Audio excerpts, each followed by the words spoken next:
Hello, everyone. Welcome back to another episode of the R Squared podcast. My name is Rajat, Boy Rishman over here. Welcome back, everybody. and today joining me and Rishi is someone who has been a veteran of the data scene, you can say. He's worked in many roles concerning data. We just call him the data guy. It's a very good friend, it's Jonathan Coutinho. Jonathan, how are you doing? What's up? I'm good, man. How are you guys? Yeah, doing good, doing good. Thanks for coming on. Oh, thanks for Um, having me. Yeah, so I mean, as I mentioned before, you're basically the data guy. You've worked in various roles concerning data, data science, data engineering, data hmm analyst. So could you just, I guess, in a nutshell, just sort of explain what you do? Yeah, sure. Kind of what I think you guys talked about the cloud last time. Uh, so when David, I think mentioned talked about it, and he was talking about protecting data and stuff, and how they do it. I think my role is more of once the data is there in systems, what actually happens to it. I've kind of spent time in three different roles looking at data. So, like you mentioned, data analyst, data scientist, and data engineering. So, all we do in those roles is kind of try to find ways to use the data. To give you an example, data analysts, their role is kind of what you'd expect. It's probably the most entry level role. It's where you kind of develop charts, or some nice little graphs, and present them before stakeholders or maybe just your manager or team as well. That's a data analyst, similar to a business analyst, really. And then you've got a data scientist, which was my most recent role. That's kind of changed over the last few years, actually. You could even say all three have changed just because of the weird shift in technology we've had over the last few years. But a data scientist, their main role is to kind of come up with these models that actually use the data and kind of come up with predictions in the most part, or just some sort of insight, really, to make use of the data. And then normally it's passed on to the data analyst. So they're kind of in the middle of the pipeline. And then at the forefront of the pipeline, you have the data engineers, which is currently what I'm doing. And we kind of clean the data because the data is stored in the cloud, right? But it's not clean. It's in weird forms. It could be calls in text form, or it could be audio, could be images. So we kind of sift through all that data and kind of organize it. And I don't know. I think we do a lot of the dirty work, and then we present that to the data scientist guys or the analyst guys in a nice format for them. So yeah, that's kind of the pipeline. It starts from data engineering, going to your scientist. Scientists create a model, come up with some weird insight, and the data analysts look at it and be like, "Oh, okay, we can use that," and go to stakeholders. So kind of that stuff. Okay, interesting. And so now, I mean, before we get into some of the details, I'm curious as to why you switched from data science to engineering, since you mentioned data engineering is sort of, I guess, behind in the pipeline, for lack of a Yeah, better word. yeah. No. The reason I switched was just my degrees were computer science based, and I always liked software engineering, but I wanted to do some machine learning. This was like back in 2020, I want to say. And there weren't really many roles where it was software engineering and machine learning. But the people who were data guys, they were doing some machine learning. So I was like, ooh, let me go and do that. So I started as a data analyst just because the bar for entry for data scientists, like you need to have some sort of experience. So started as an analyst, managed to complete, I think, a year and a half, and managed to get myself promoted to data scientist. And initially data scientist was cool. You could come up with all these sorts of models, impress these people with stuff you learned at uni, being like, "Oh, I can get a model to predict that for you," rather than have like a team of like 10 people kind of look at data. And I did that for a bit, and it was fun. But then I was like, "Ooh, I kind of miss programming," coming up with stuff for like weird solutions for weird problems. And I think data engineering gives me sort of an avenue to do that, where I can look at weird problems where people have some odd request of, like converting text to speech and you need privacy, so you need to like eliminate sort of stuff. So a data engineer kind of builds on all these sorts of skills, and puts them together. So I felt it was more of a challenge, and that's what I wanted. So moved to data engineering. Okay, so then now my next question is, so you mentioned a lot about sort of machine learning and how does sort of merge with the data side of things. Can you sort of dig deeper Yeah. into what that involves? Yeah, sure. So, well, I guess machine learning is kind of a broad term. There's Hmm. so many uses for it. Most people, when they think machine learning, think of stuff like, your Chat GPT and your Gemini, which sure they're really viral just because it feels like you're talking to someone right on the other side through text, and now you can look at stuff through images as well. Uh, all that's really happening is it's kind of like an app that's being built where you have someone type in some input, text, sound, whatever. It goes through a pipeline then, which someone's created, and in that pipeline, it takes the input in. It might be on a server in the cloud somewhere. It kind of converts that input into a readable format for Okay, so a model. just to like make it a bit more granular. So Yeah, input is basically the code. Is that it? yeah. Inputs the data really. Okay, the data. Okay. Yeah, yeah. So that could be if it's sound or if it's text, whatever it is, Okay. right? So do you mind, like, I guess on a project that you have worked on, could you give like a use case and then sort of, for example, Yeah, yeah, what data has been used and then sort of take us through that? yeah. Sure. And also just to like adding to that question, you can answer it as one. Mhm. Uh, you can talk about the privacy part of it. Okay, okay. Not fair. That was a project that I worked on to do with sales calls, actually. So I was working in a business where there were like a team of like I want to say almost 50 people on calls, and these calls are like 2 hours long, and it's just them speaking to a customer about how to solve their debt issues. Just a quick thing there. So there's an organization called the FCA who look at companies, to make sure there's no shady business going on, right? So they wanted, so our company was audited by them, okay? And, the higher ups, they're kind of like, okay, we need to give them some data and we don't want any shady stuff. So we were tasked with building a system, right, that took these calls in. First of all, to get these calls is a lot of data, right? I mentioned them being almost 2 hours long, and based off of I don't know, music files and stuff. If you've downloaded them before or moved them from a computer, you know that they take time to transfer. So the first thing in this task was actually pooling all the data together and moving it on somewhere because it wasn't stored on the cloud. It was stored with the provider that we use. So that was the first task. The second task for this project would then be, okay, you've got this data now. How do I get a model or some sort of software to look at the call, which is in audio format, and get it in text format? Um, and then, okay, once you have it in text format, which is like a transcript of a 2 hour call, how do I look for specific words? Because the FCA and our company want calls where they talk about specific stuff. So the task in full is to kind of look at this big batch of calls and give me examples of just where certain keywords are mentioned. So that was the task. So now if we look back, your input would be audio files, right?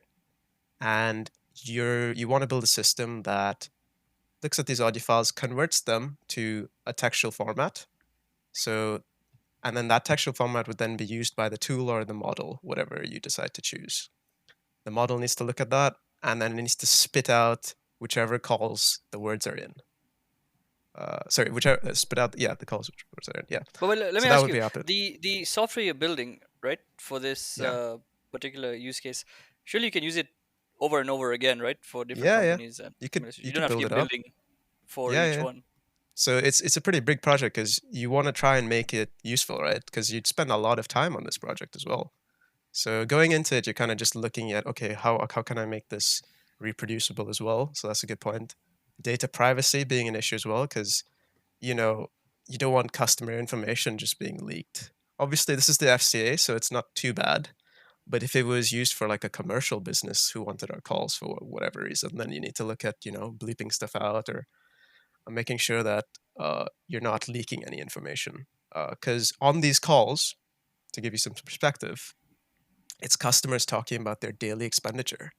So, the average person could be spending, on cigarettes, movies, food, or some other stuff as well, that maybe they don't want being out in the world.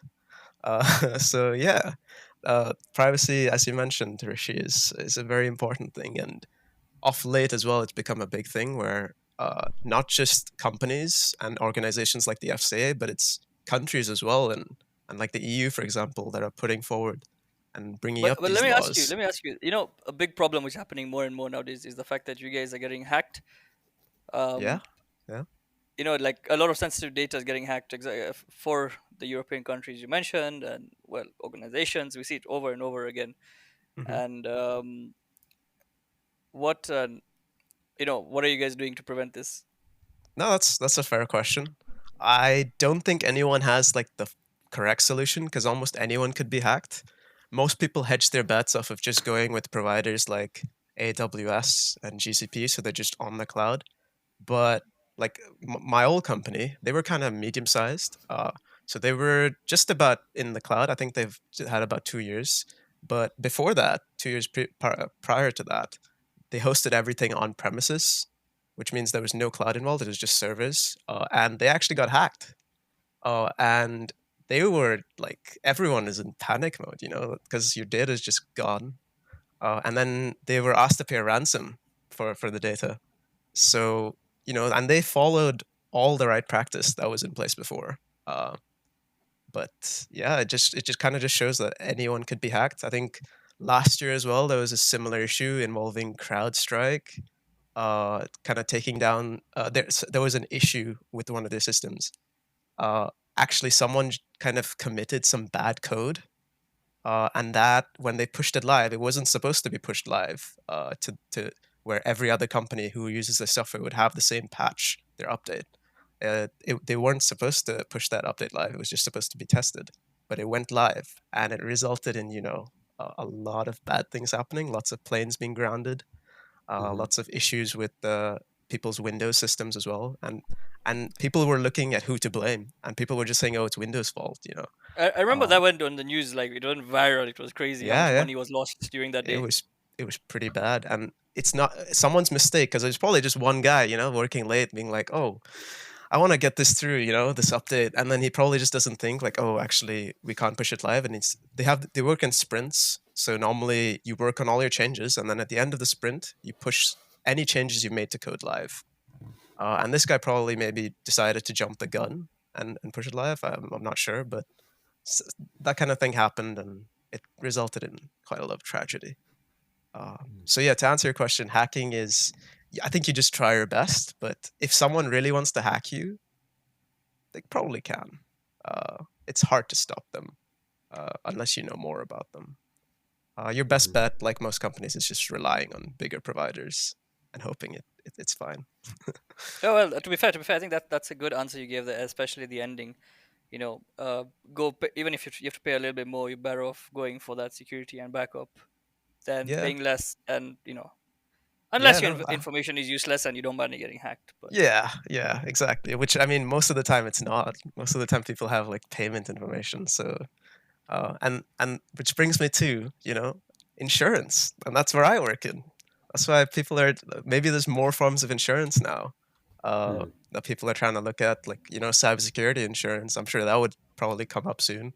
I don't think it's there at the moment, but it's probably something that could come through.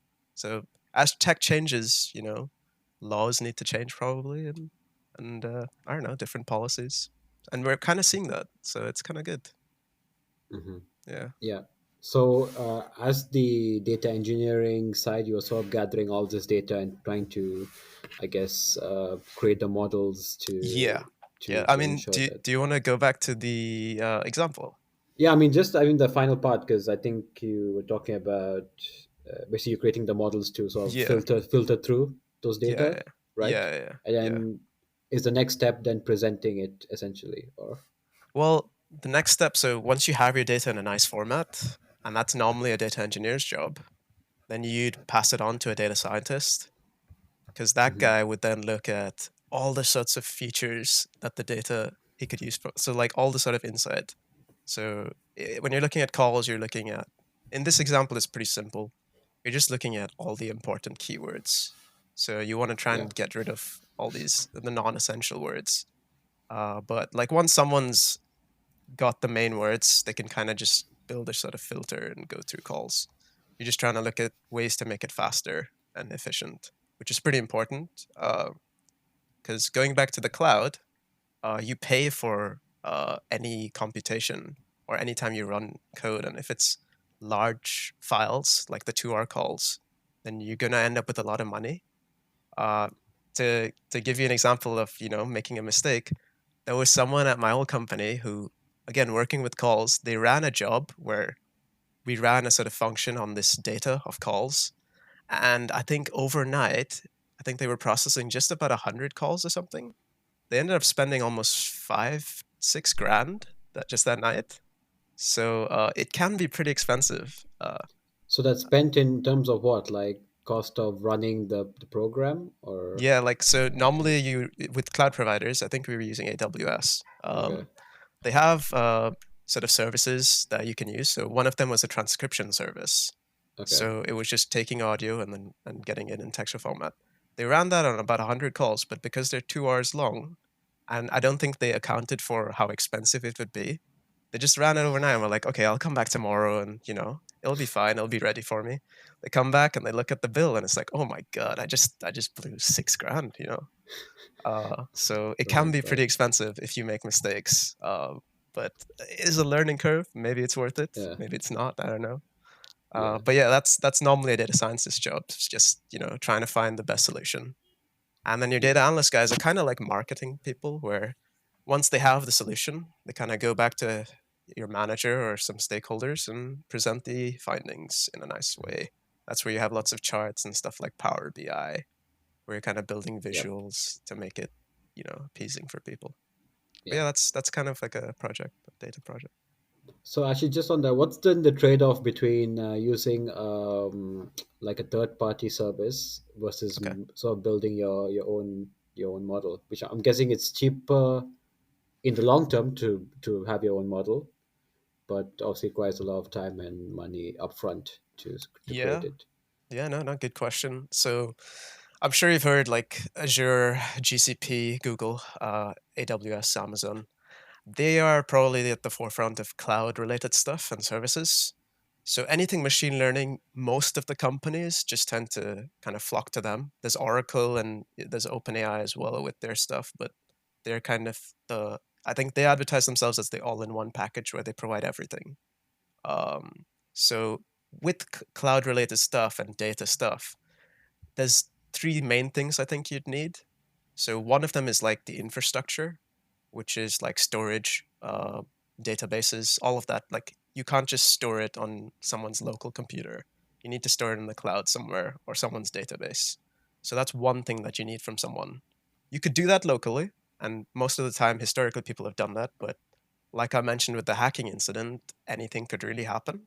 So that's why people either adopt just full on everything on cloud, or they do something like a split, some in house, some on cloud. It's The basically second to thing, avoid a single point of failure, right? exactly, it's Yeah, like your money, right? You don't want to have everything under your mattress. You do want to kind of put some in a bank, maybe something in yeah, yeah. stocks or something, all that kind of stuff. The second thing would be services. So with the cloud, people like Amazon and all, they kind of make it attractive to companies by providing other services. So stuff like large language models, access to that, where you actually have access to the entire model, and you can use that as a building block to develop your own solution. Whereas if you didn't have that, right, you'd probably start from scratch. And starting from scratch with a model like that is quite hard. Fortunately, there's a lot of tools out there where people have been kind of nice, like researchers, where they've made their tools open source. So you can kind of just go and take their model and use it to develop your own. But then there's But the issue with that is there's problems related to like you'll get bottlenecks just because those open source models, no one's gonna John, pay sorry, for just them. to interrupt Yeah, you one sec. Just from what you said, yeah. why do people always make models free online? What is the hidden agenda? I never understand that. You get Um, templates and all these things for free. yeah. I honestly don't know. Maybe they're just trying to do their duty towards furthering research. I feel like that's what it I'll is, I'll leave that right? as a double question mark over there. Yeah, you can carry on with your answer. Yeah, no, that's a good one. But yeah, I think I was talking about software. So I think the third one from services that people get is like it's just other perks, I guess, from cloud providers. So if you're doing all of that by yourself, you'd need a massive team, and I think there's only a few companies in the world that can really afford that, especially with the economy being what it is. It's hard to have people work for you.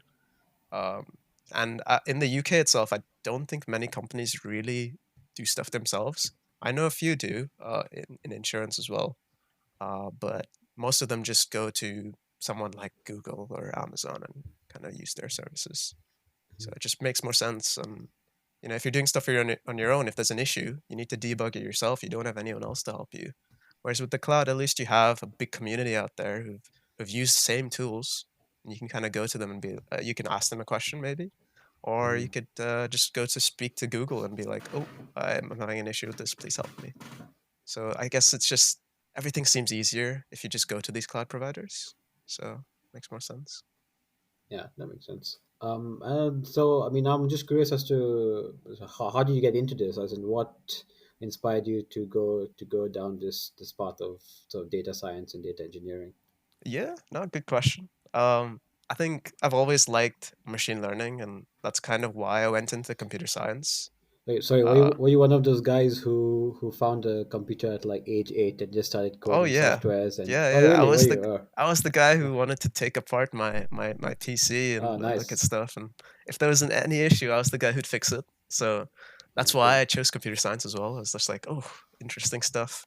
I can game as much as I want. No one's gonna say anything. Hmm. So that's why I went for computer science. And after the degree, I was like, I want to do machine learning. There's not many jobs that offer it. Data seems to be the right move, and they pay pretty well. So why not? Hmm. And that's how I ended up there. Great, great. And is it and to do all this coding and stuff, is it Python that you use, or what sort of coding language are you Yeah. using? So you could use different languages, but most people tend to use Python just because it's Mhm. very easy. There's lots of support for it. Another one that people tend to use is called R. It's a Yeah. statistical language, and lots of people, like business analysts, tend to use it as well, You just said because it's it's called very friendly. R. Yeah, R. R, Yeah. just like the Hey, letter R R. squared podcast. Like, subscribe. Yeah, Carry yeah. on. Oh There my we go. God. It's a little plug there. Nice. Yeah. Yeah. So R is the If other one. yeah, if the R software model wants to sponsor this podcast, we can make it R cubed. Oh, And they are Ah, open yeah. source, by the way. yeah.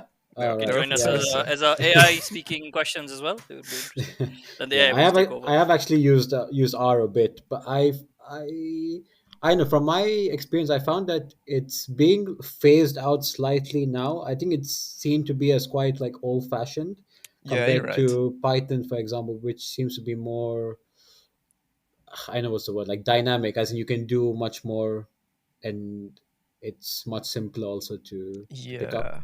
But Yeah, aren't you're, you you're also getting right. AIs, well, like AI, bots or whatever you call them right now that are merging all the coding softwares and using them according to what programs you're making. So, like, it'll take That's true. maybe Python for this particular aspect of this program, R for another aspect of it, like that. Yeah. Yeah, you have mixed tools, but I mean, if someone's learning a language, there's only so much they can really learn.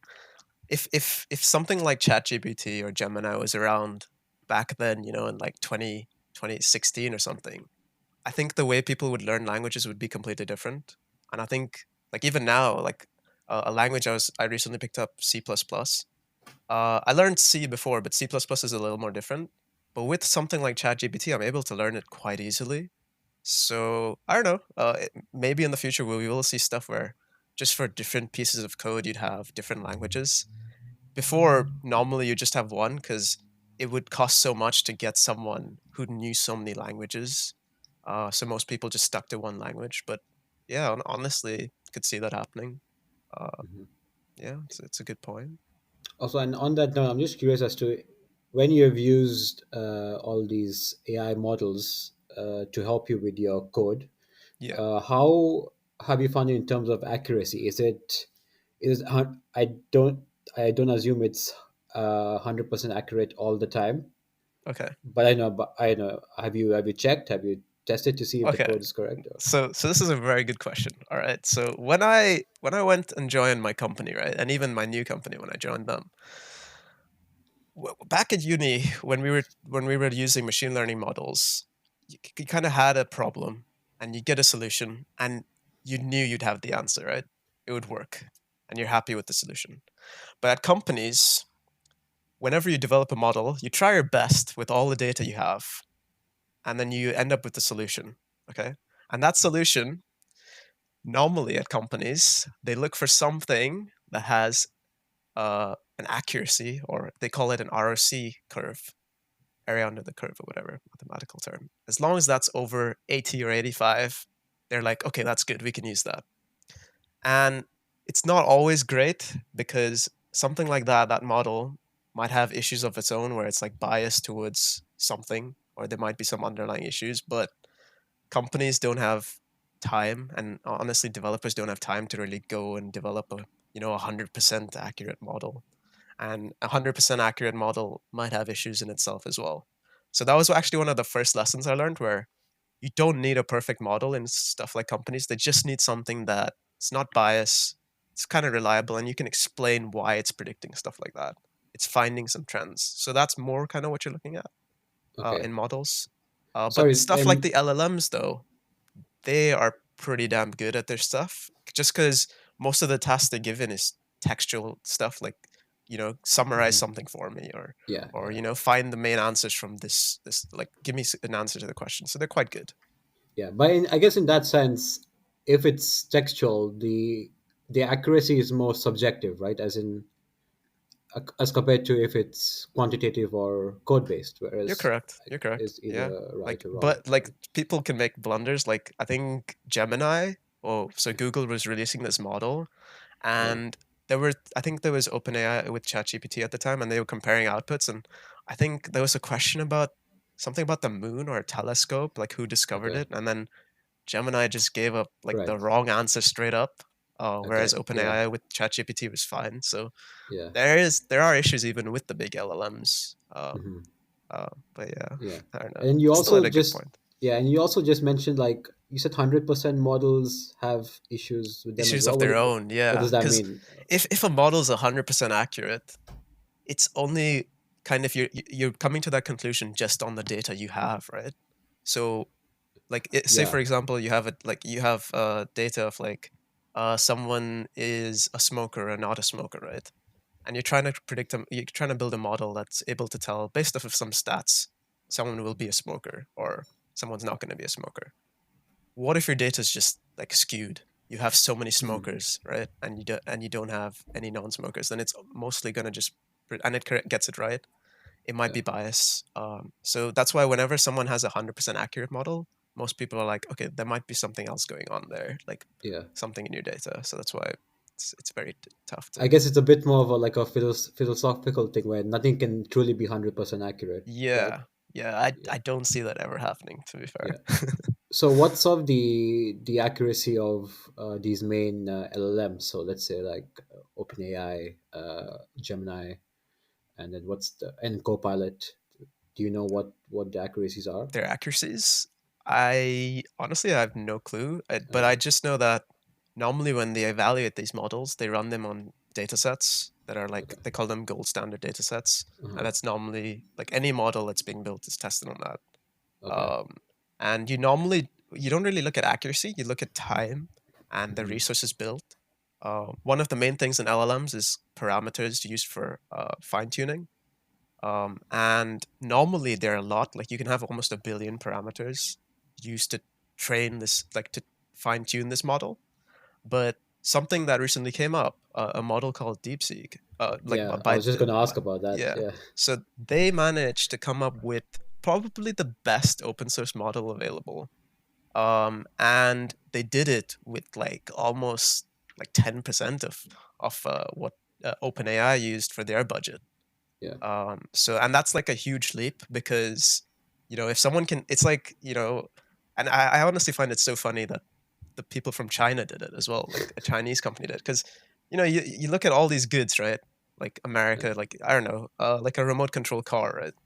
An American company could create something like a remote control car, like a Ford F-150 yeah, car. But then you always have a Chinese company that's able to market the same thing but at a fraction of the cost. And I yeah. feel like they've just done it again with this machine learning model. And the weird part is there's interviews of it's the OpenAI, I think it's the CEO or Sa- something, Sam Sam Altman. Altman. Yeah, Yeah, there was an interview where he was in India and he was like, someone asked him a question where they were like, what if a team in India is able to build your model, but for a lot cheaper? And he was like, no, that's never going to happen. Like, you guys will never do right. it. And it's happened now. Someone in China's done it, and it's Yeah, it's and pretty I Someone think crazy. should go and Deeps. ask him that question again. I want to see that answer. Yeah, because I think DeepSeek are using sort of an older generation of NVIDIA chips as well, right? They're not using the newer ones, which I think probably OpenAI are using, if I'm not wrong. I'm actually not sure about that. I Okay, didn't really look okay, into it. then okay. Well, I don't even interestingly know if they're enough, using NVIDIA as they're well. not To be allowed. All honest. right, fair enough. According to America, they're not allowed to get the chips even, but they've got Okay. like a All small right. smuggling deal going on with Okay. Nvidia, Fair enough. so the chips are Yeah, going to them. probably. But So yeah, Yeah. I I mean, think the yeah, I new ones are mean, also going to them. yeah, but I mean, also, I mean, on what you mentioned, and it's a bit of a different topic, but thing is, China are so much more now advanced in their technology compared to the rest Yeah. of the world. Even if you see, for example, the if you see electric cars, as in their electric cars are so far ahead of any of the other Oh European or yeah. American manufacturers, and to be honest, they've done it basically by themselves, like because Yeah. they also own the supply chain essentially for the batteries, Oh yeah. and Yeah. they're able to create the software that's making these cars at a fraction of the cost, but also as good in terms of quality, if not Oh better yeah. as They're not well. Which compromising, is right? exactly, which is So a it's complete shift from what their reputation was before, where it was like China always makes cheap and yeah. low quality goods, but it's just Yeah, like completely the transformed. Timu. Have you guys seen the Timu shoes Yeah, and stuff? The Nike yeah, shoes. yeah, Like, yeah, yeah, yeah, this yeah, is not that. It's a lot better quality. yeah. Exactly. And it's great to Exactly. see. People are challenging each other. But Yeah. I don't know. I hope America doesn't take it the wrong way and do Hmm. some weird stuff. Like, it's still great. People are innovating, which is what you want to see. Yeah, yeah. I mean, that's actually what you need for things to become better, right? You need competition and you need more innovation as well. Yeah. Um, and then so I mean, also you've been working for maybe like around 4 years or so, Yeah. but in these 4 years, the whole concept of AI and these LLM models have exponentially increased. And so, how has that impacted the work that you do? Honestly, like I'd say I'm a lot more valuable now than I was before. Right. People initially, right, were kind of skeptical. They were like, "Oh my god, something like this is going to take our jobs. Like, what are we going to do?" But honestly, it's actually driven up our value, if anything.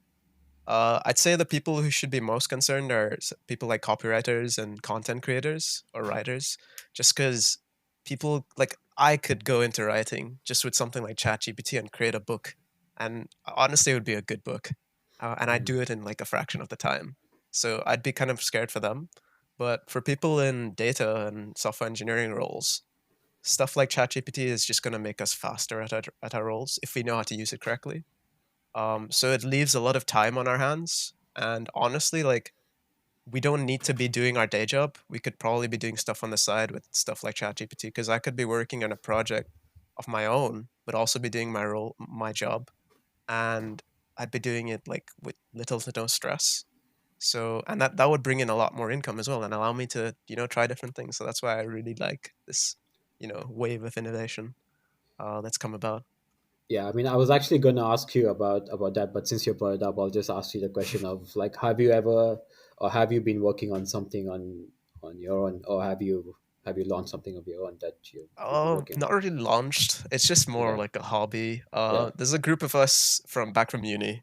We're okay, kind of working on projects. Like we were kind of trying to create a machine learning framework where it'd be kind of like a a tool, like you just get like an app where you could plug in your data, you could choose whatever modules you wanted for your use case scenario, and then it would give you some outputs. So it would just be kind of like a toolbox of machine learning tools, but just consumer. Anyone could really use it. We could even make it open source so anyone could use it as well. It's just something to, do our part and help Mhm. other developers out there. So how is 'Cause that going on? If you don't mind answering. lots of procrastination, as you can imagine, with people doing their day jobs and stuff. But I don't know. I think it's kind of nice just to have something in the background to work on when you have some spare time. And the people I'm working with, we're guys from back in uni, so it's kind of nice to catch up with them as well. And it's kind of cool because it keeps you growing as well. Because sometimes at work, it's like a slow day, nothing much to really do. But then in the evening, I'm like, oh, I can work on that, or even if it's like a slow day weekend where you have like a rain just outside, because I'm in Manchester, right, and it rains there almost every week. So there's not much you can really do. So sometimes on a day like that, I'm just like, okay, let me just work on my project. So that's nice. It's going. So, are you saying if we launch an app, if this podcast launches an app or website, we can come to you Yeah, yeah, always for support? welcome. Okay, I'll cool. lend you my expertise. That's good. That's I good. can use R as well, so then it's R cubed. Oh, Help you guys yeah, out. Lovely. yeah. Oh, great. Amazing. Amazing.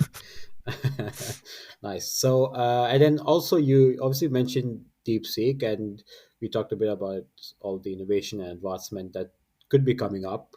Yeah. What do you think? Like, what more is left for AI to Ooh, accomplish? Because I mean, it does so much already. yeah, no, good question. Honestly, I think we're just at the forefront. So I think I went for a conference, I want to say last year. I was by Amazon and you could see stuff that people were working on. And like, for example, Amazon's kind of working on something where it's kind of like Siri, but just for Amazon related. And if you ever need something, you would kind of make a suggestion for you. And then you wouldn't even have to go through like the dashboard of like pressing the item, adding it to your basket, like, all that's headache. It would just be like, do you want this? And then you just say yes. And then it would just place the order. And then it would give you updates as well. Like, oh, your order's being dispatched now. It's just going to be like that. It's just, I feel like there's a lot more room for automation. That And reminds me of the Amazon grocery stores, where you yeah, literally are yeah, not Yeah, scanning anything, Amazon you're just picking Fresh. up Yeah. items. yeah, You yeah. check out and you're charged.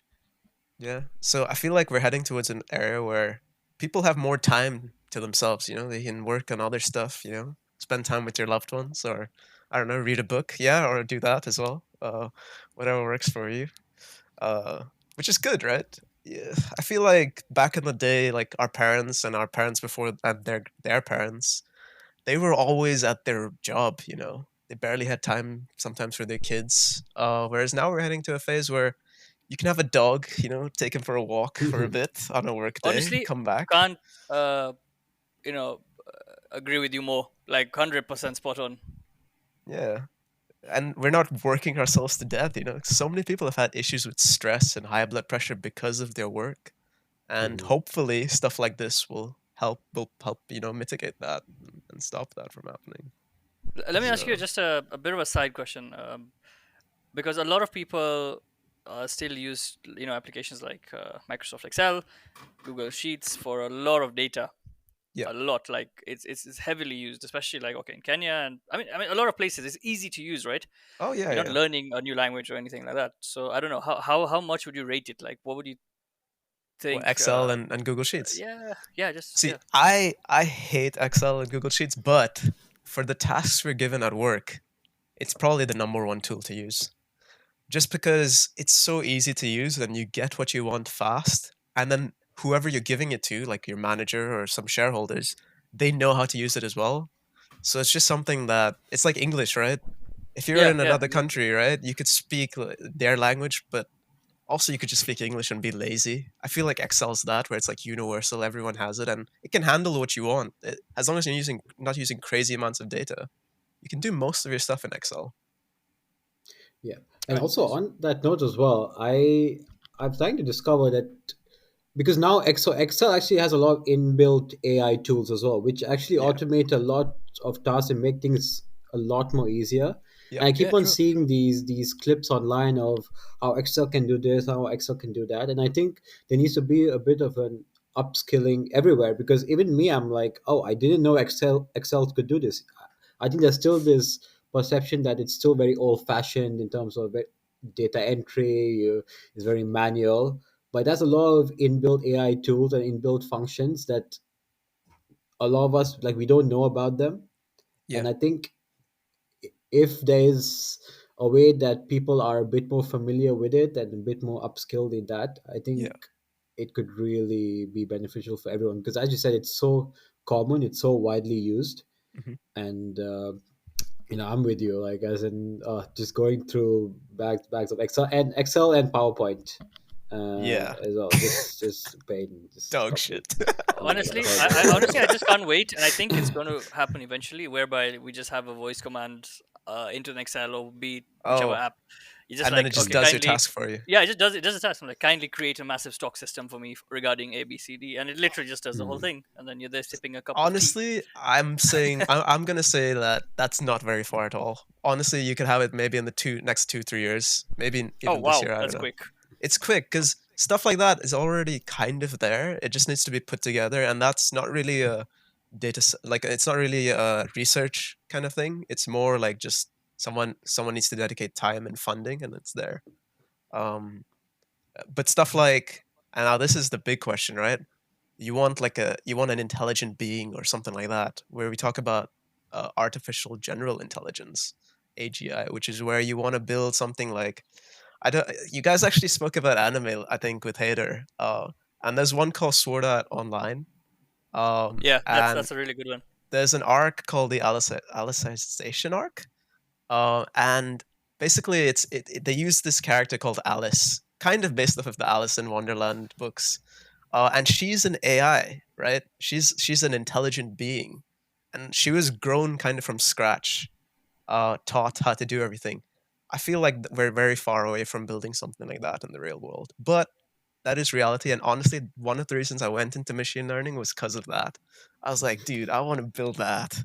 It Like, is can you exciting, imagine? to be honest. Even Yeah, your expressions just show it. Like, I mean, but it is yeah, quite exciting because you don't know. It's something undiscovered yet. You're heading towards it. It's up to you to decide where you're going to spearhead this project direction to, yeah, which is quite yeah. exciting. No, like just the whole idea of like consciousness, right? Like people talk about it, like you could get an intelligent being to have their own consciousness, but what that means is you could have someone else, like, okay, what if I die, right? It's very sad, but what if I do die and somehow I'm able to translate my consciousness into some code or some sort of database, and then someone's able to use that to, I don't know, That innovate that or. that that reminds me of a movie called Lucy. I don't know if anyone has watched it, listening in, but do check it out. That exactly what Jonathan described is that. Okay, is that the one with Scarlett? Yeah, Johansson. Yeah, Okay, it's with Morgan okay, Freeman Oh and yeah. Scarlett okay, okay, Johansson. Yeah. okay. I think I know one. Mhm. But yeah, that like stuff like that, right? It's so cool to think that that could be a reality, and that's kind of what gets me up. I'm like, okay, maybe I could do that someday, or I could at least witness it. That would be kind of cool. Mhm. Uh, yeah. But in that sense, wouldn't there always be the sense of doubt that it's not 100% accurate? Because if you're completely reliant on it for certain things, wouldn't there just be that bit of hesitation as to, This is is this true, right? But honestly, like if you speak to any human, are they 100% accurate? You know, yeah, Honestly, true, I'm right? gonna say the same thing. Like, humans are also never true. going to be 100% I feel accurate. like more important thing is like authenticity, like developing something that feels like a human, like Mhm. something like that has feelings, or maybe it knows how to approach questions, like answer them, something like that, rather than the accurate part. Yeah, I uh, suppose, yeah, more of like a personable kind of impact as opposed to a robotic one, yeah, right? yeah, exactly. Like Yeah. there's actually an issue that's happening, like there's lots of senior people in this world, right? And they're all kind of alone, really. They're kind of Hmm. being ditched. And if you look at like in the UK, we have council tax Hmm. and national insurance, right? A lot of the funds are being spent on kind of helping people in old age homes and people like who are senior. You Hmm. could build systems that, could mimic a human and actually spend time with them. I But think, I've seen that being the case in China as well, where you're right? getting a lot of students who are lonely and they do have chatbots based for that personal situation, just for them to talk to feel like they have someone there. Exactly, exactly. And if you could develop a system that could kind of mimic a human almost, it would really help them with that. Because I think the last innovation I saw for senior people was like a seal. It was this white seal, okay? A fluffy white seal, and it would like move around and make sounds. And that was the most innovative thing that they could give to someone. I was like, what? Come on, you could do better than that. Um, but yeah, it's kind of crazy that our money goes to it stuff like that. But it is just natural law. It's become a thing Hmm. now. Yeah. Uh, And then how are you seeing, I guess, the perception of this AI and ML in terms of laws and regulation around the world? I mean, obviously you're based in the UK, but I feel that there could be different, I know the word, maybe like motivations towards building these. I feel like the US is just more advanced compared to Europe, for example. And then also we spoke about China. What are your thoughts on that? yeah, I don't know. I think I actually brought this up with one of my professors back at uni. I was like, there's not really much like legislation out there. Like, Hmm. there's not many rules. So there was this guy, there's this famous author, well, actually technician called Isaac Asimov, and he wrote something called the books of the laws of AI and stuff. Like if you look up stuff like that, his name will come up. And he wrote, I think, three basic laws. I actually don't remember what they are, but if you look them up, you'll see. I think there are three of them, and there's actually no proper legislation out there for AI. I think recently they came up with something like copyright that the US came up with, where it's like stuff. So prompt engineering, I'm sure you guys have all heard of it. Uh, People wanted to copyright their prompts. So like if I write something and I give it to an AI model and the output that's generated, right? There's three different things. Well, there's two different things. You have your prompt and you have the output generated. How do you copyright that? So there was no law in place at all. So anyone could really just copy prompts and use the output as they see fit. Uh, and people were actually writing books and selling them on Amazon through this method. They just write prompts and then whatever outputs spit out, they just combine everything and write a book and sell it and monetize it.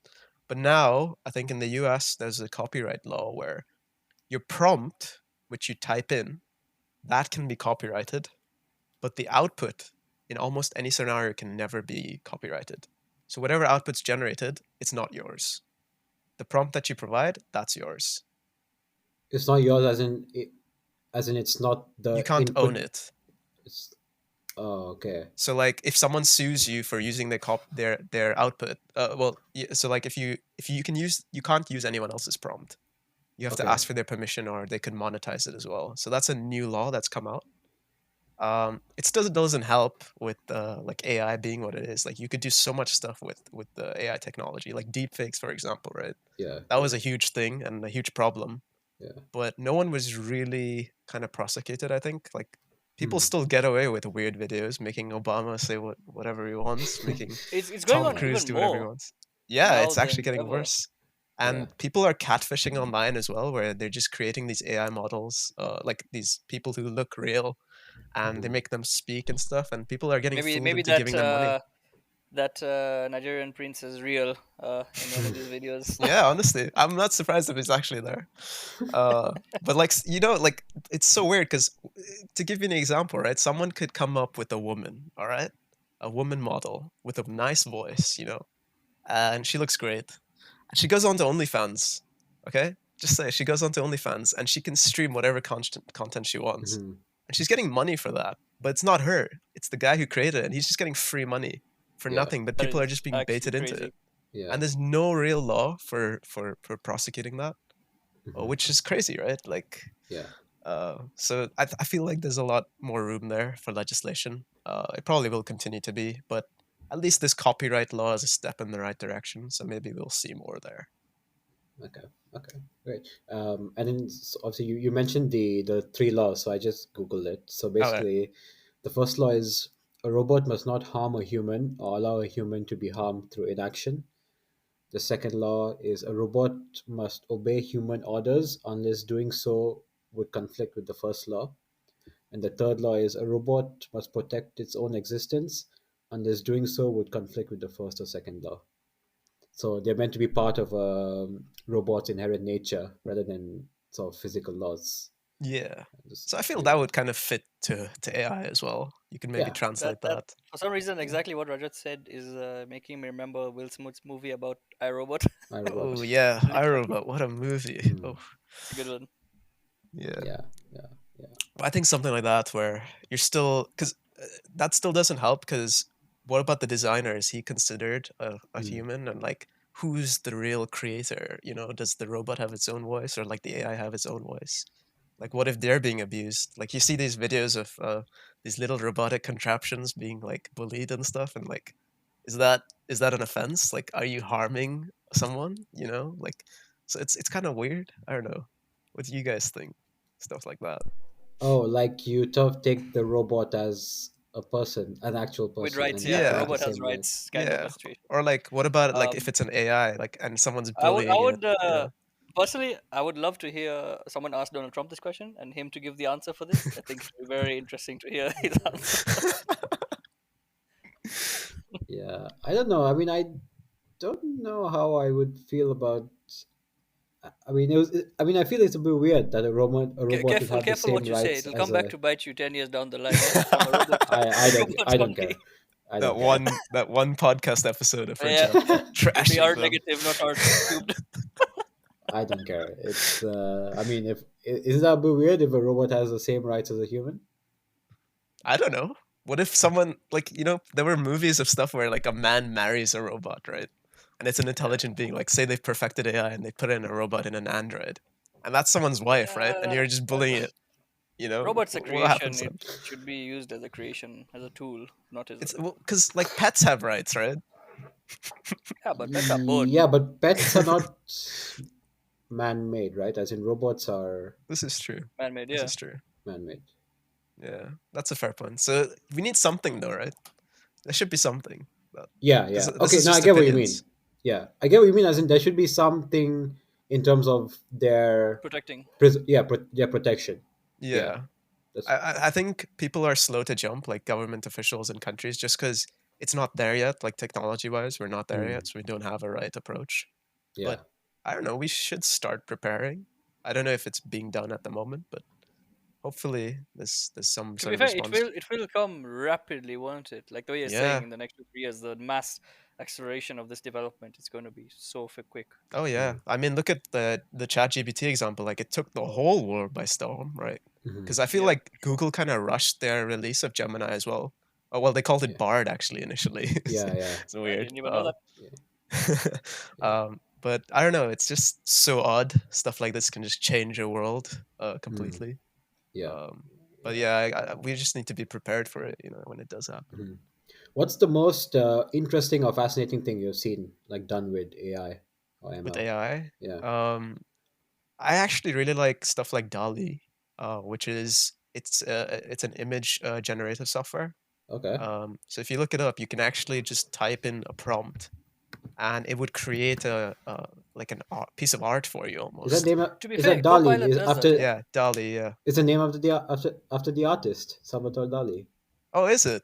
I No, have I'm no asking. clue. I don't know. Is I it have no spelled? clue. It's Is just this? That's an DALL interesting one. hyphen E. That's what Oh, it's wait, called. but then Oh, see, okay, okay. even Copilot has the same thing where you type in an email. So is that the same That's the thing? same software. Yeah, yeah. Because Right, Copilot right. is Microsoft, and Microsoft kind of just leverages OpenAI's models. Oh, right. So Okay. yeah, DALI was like the initial thing, and then I think it moved on to Sora, something like It that. is pretty good in making images. It's just horrible in writing text on images. Oh yeah, yeah, yeah. That hasn't been fixed, but I think it probably will be. It's not a big issue. But like it's just crazy, right? Like you could create a whole new piece of art, Hmm. and that's generated by a model, by a Yeah. That piece is of true. software. Just Um, by the way, to all the listeners there, our beautiful logo was not created by AI. It was created by Mr. Rajat over here with Handmade, dedicated hard work. handmade. Exactly. Should we copyright it? Let's copyright it before Let's yeah, AI. you copyright should, you should, you Yeah. should. before the other Um, R gets it. Yeah. But yeah, then based on those AI generated pictures, then what's the copyright regarding that? Like, as in, I don't think you know, anything exists at the moment. I yeah, think it's just yours at the like anyone can really use it. You could just steal people's work or a model's work. yeah, as in, you'd essentially be you can steal a model's work, right? Yeah, yeah. And But it's then, just yeah, but does that picture come under the ownership? Does that come under the ownership of the model? Like, as in, is it? there's no laws for this at the Yeah, moment. mm, I think we'll probably get to some point, maybe this year, where there will be. But at the moment, you could just get Dali to draw something for you and be like, "Oh, that's mine. I did that," yeah, and no one would question you, and no one could sue Yeah, you there's either. nothing like a watermark on it. Nothing. It's just Yeah, there for the it's just taking. there. Yeah, yeah, I'm guilty for it. I use that as one of my profile pictures, and I'm like, yeah. yeah, it's Oh, my AI generated art. oh yeah, Yeah, that's your maybe. WhatsApp. Is that your WhatsApp DP? Yeah, yeah, Yeah, that's nice, AI nice. generated. Yeah. So That's pretty it's Yeah, I cool. mean, I cool. knew it was AI generated, but But yeah, like it's just like stuff like that. It means this promise there where artists could kind of be replaced, because you mm, could just get software to help you out. yeah, Anyone, it's not a bad thing. Like I feel like it's not gonna take people's jobs away. It's just gonna maybe give other people who couldn't do that a platform to try it out. yeah, Like I could become a writer. You could become, I don't know, a doctor just because it's yeah, easier now. You wouldn't need to go to med school for like 10, 20 years. I don't know. This And I could like what make, you said earlier. Like you get more time. You see, like before you're yeah, working extra long hours. Now you're compressing.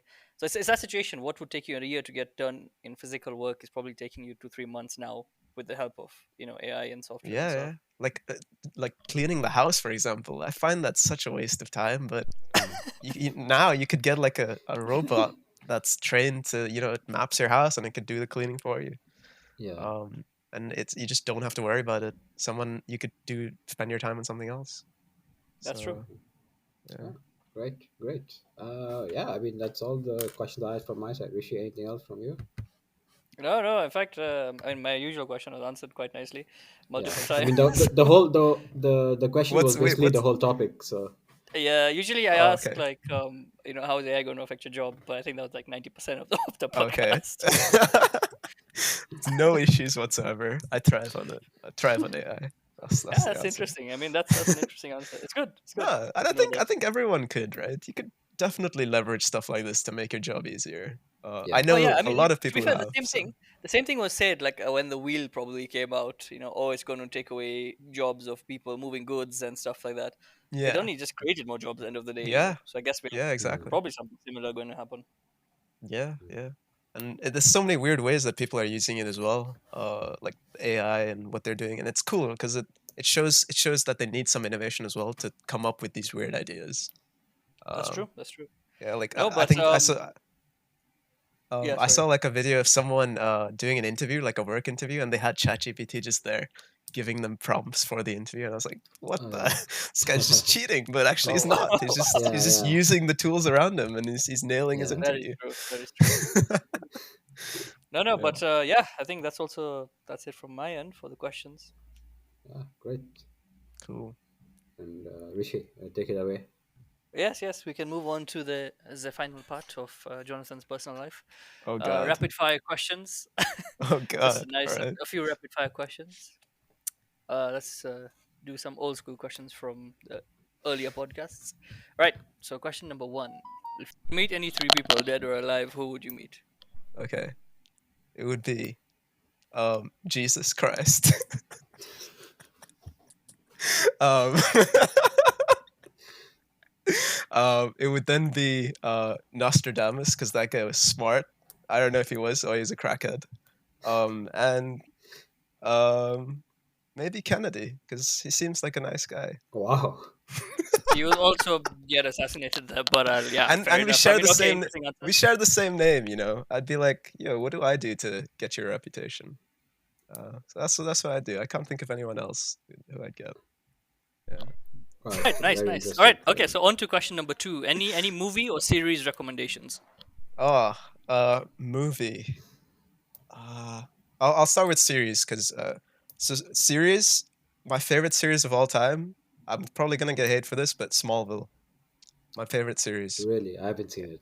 It's about Orville. It's an Superman. old Yeah. one. It's quite an old Yeah, it's one. an old one. It's an old one, but it's got Superman in there.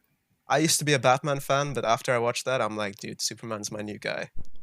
Um, Nice. Okay. yeah. Cool. Cool. So Just I'd by the way, recommend that. Jonathan does love watching a lot of animes as well. It's just Oh yeah, yeah. I'm an anime fan. In terms of anime, I really like Sword Art Online. It was probably my favorite it is a growing up very as good one well. to watch, especially because of the whole AI concept. The first season is very boring, but then Yeah. it gets really good after that. What? No, the first season was cool, man. What are you on about? It's about gaming and stuff. But This no, is that's a, reality.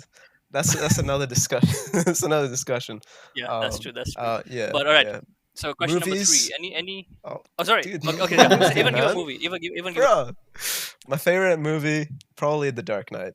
The Oh Joker yeah, was really good on that one. Dark yeah. Knight Rises or the Dark Knight. No, no, just the original, The Dark Knight. Ooh, nice, nice. Yeah, that's a good Yeah. one.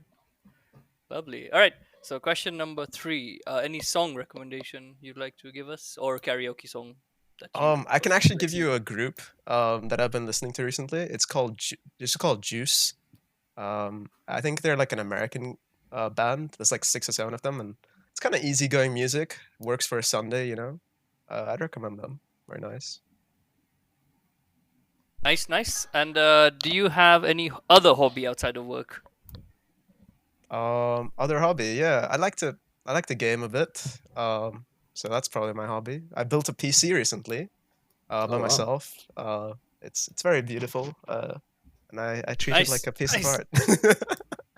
Do send a picture for that. We'll put a nice little post Oh yeah, yeah. saying I'll do up that. for sale. All donations and proceeds go to the R Squared podcast. Fair enough. Fair enough. All right. Question number five. What is your favorite quote? Be it your own or one you've heard.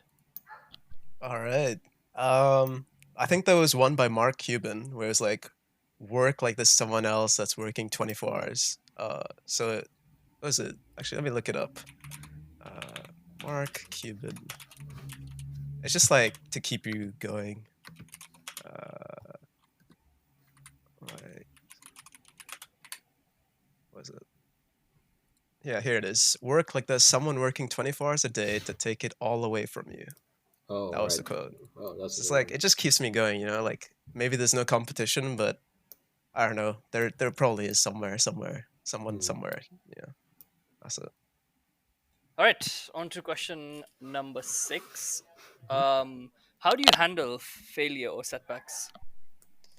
Uh, I think this is something I actually struggled with. But failure or success, I normally just accept that I failed, and then I try to look at if it's salvageable, what I could learn from it, and then take it on and just move forward. Really. But I think the main thing that I struggled with before was not accepting it and then just like trying to move on to the next thing immediately. But I think it's important to just accept it, look at what went wrong, and then try and use that again. So take it in your stride. Don't just deny it Yeah, and leave it. yeah, yeah. I think there's like a Rocky quote. It's like it's not about uh, what was it? It's not about how hard you get hit. It's about how. How hard you can get it and keep moving on, right? Yeah, Yeah, that's yeah, it. yeah, That's it. yeah, That's yeah. it. That's the one. Right. That's it. It's facts. It's actually facts. Just don't go down. Yeah. Just keep moving, and it Yeah. builds you stronger. Exactly. Again, it's like muscles, right? The more you beat them down, the harder it hurts. The more you come back, the stronger it gets. Yeah. It's a fact. Yeah. It's a fact. Just described what everyone Um, needs at the gym. honestly, that's true. But yeah, on to the final last question on a happy note. I don't know, maybe two. Pineapple on pizza, yes or no? Oh hell no. Come Any on. reason? Come on. Give us a reason for that. I mean, It's meant to be a fruit, and a fruit is part of dessert, not savory. what That's my if you're eating answer. pizza in the morning during fruit time? Who eats pizza in the morning? You are a sick human being. Not me. Or you're Yeah, don't do hungover. it. Or you're hungover, which in that case, fair enough. You know, if you want to have a pineapple pizza at like 6 a.m. in the morning, fair enough. Fair enough. Yeah, that's fair enough. No, but that brings us to the beautiful end of our rapid fire questions and some Cool. interesting Thank you answers. for that. Thank you for that. Yeah, Raju, on to you. Yeah, no, it's just a good, it's a really good episode. Thanks for coming on, Jonathan. Thank you for having Uh, me. wish you all the best in your data engineering. Hope to be part of many more conversations like this on AI and ML as things progress and as things get even more advanced. I think, as we mentioned at the end, there's a lot of exciting things coming up. We said we're still at the very beginning of how far this can go, right? So yeah, very exciting things coming up again. So yeah, I mean, thanks for coming on, and yeah, and to everyone else listening, hope you enjoyed it. Like, share, subscribe, comment, and we'll see you in the next episode. Bye. Lovely, Bye-bye. lovely.